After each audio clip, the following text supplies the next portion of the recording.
Olha, gente, vim aqui na oficina aqui, de Coelho aqui. Tive no Javi, passei em Barreiras pra mostrar e esse carro vibrando.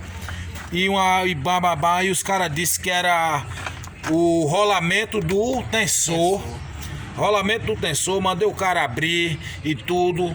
Averiguar direitinho, não descobriu. Sabe qual era o problema da vibração do carro?